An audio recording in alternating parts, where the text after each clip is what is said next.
Hello, fellow Earthlings. This is Earthling 6455463728. And right now, I figured I think I have a couple other topics to talk about, but this one seemed like an interesting one to recount. I don't know if I'll stick to the straight story.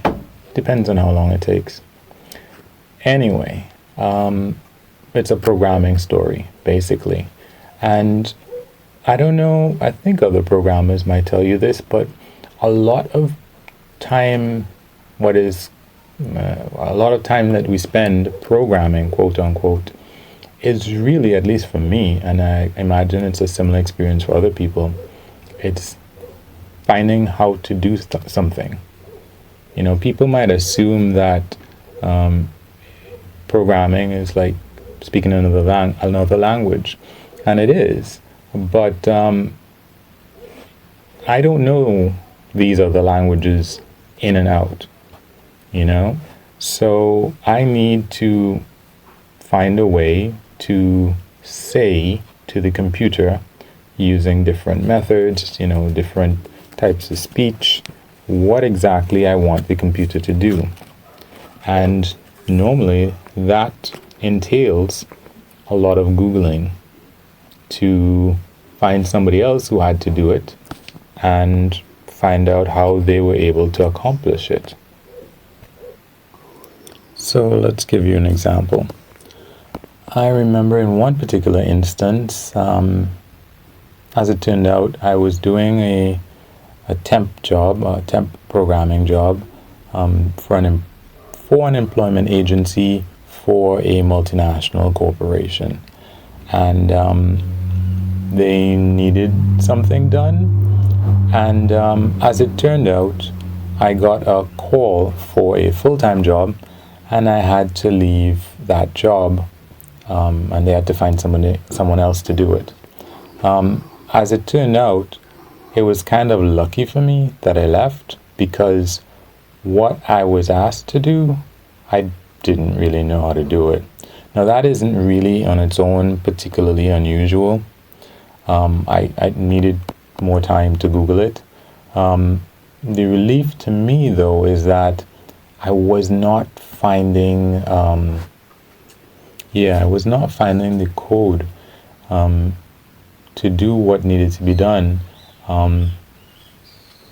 But honestly, that isn't unusual either, I suppose. That's one of the things that happens.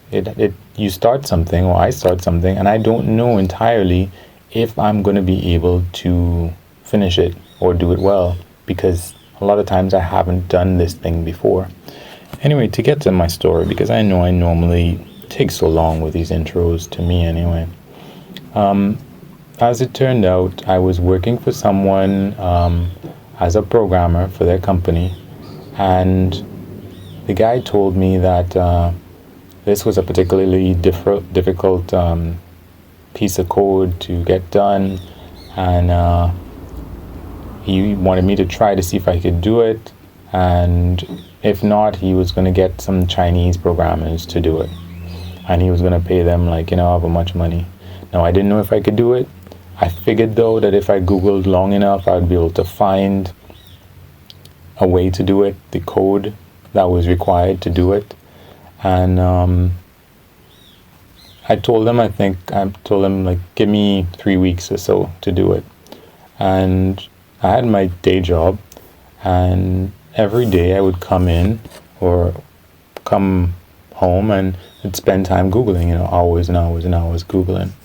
And it was a little bit scary for me, because I came home the first day, the second, the third, the fourth, the fifth, and then the days were passing, and I was really spending time trying to find this code to get this thing done, and I couldn't.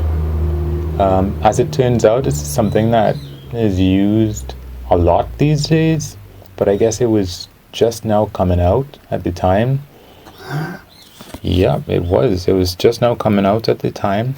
So what that meant was it wasn't, and then I didn't know what it was exactly as well. So it was hard for me to shape a Google search in, yeah, it was hard for me to shape a Google search to find what I needed to find because I didn't know exactly what it was called even. It was, I can't remember what they call it now, but it's basically an asymmetrical request kind of thing where, all right, I'm not gonna go into it, but eventually what happened was maybe the second to last or the last day, I actually found the code that I needed, and it was something really, really simple. It was crazy. It was like 3 lines of code basically, and I felt kind of funny. I felt kind of funny implementing the code because the guy would see it. He was a programmer too. He was just outsourcing this stuff to me. That he would think, "Oh my God, this dude, what a ripoff!" Because here's these 3 lines of code, and he spent 3 weeks trying to do it. So that's kind of funny. I don't know what his mental thought process was on that when he saw what it entailed. But it would have been the same code that these Chinese programmers, I guess, were going to do. And they were going to charge him a whole bunch of money to do it as well. But so maybe it was a break-even thing. Maybe he didn't think of me as a bum or someone trying to scam him. But yeah, so I put in the code, and it kind of worked. So that was great. But I think part of it that I want to go into now, well, let me stay on the topic a little bit. That really is what ends up happening. You just Google and Google and Google to try to find that little bit of code that will do the thing that you want. That to me is almost the essence of programming now. The very basics of code, is simple, it's straightforward. But you normally, shall I say that all the easy things have already been done? I kind of think to an extent they have. So the things that you end up doing as a programmer are going to be things that are not straightforward or not easy, or few people have done them. So you have to try to find the people who have, and that it ends up being that you are going looking for if someone else had a similar problem, because they did. There's too many people and too many things that people want done for someone else not to have had the same problem, and posted a query to one of these programming websites saying, I need to do this. And somebody else is going to say, hey, well, this is how you do it. Or, you're going to have this whole long thread, as we say, of people suggesting things that you can try. Try this, try that. And sometimes they're not even going to be able to figure it out. You might see something from 2005 where someone was trying to do it, and then you might see 3 years later it's not finished, nobody answered the question, but somebody else said, yeah, I wanted to do this too.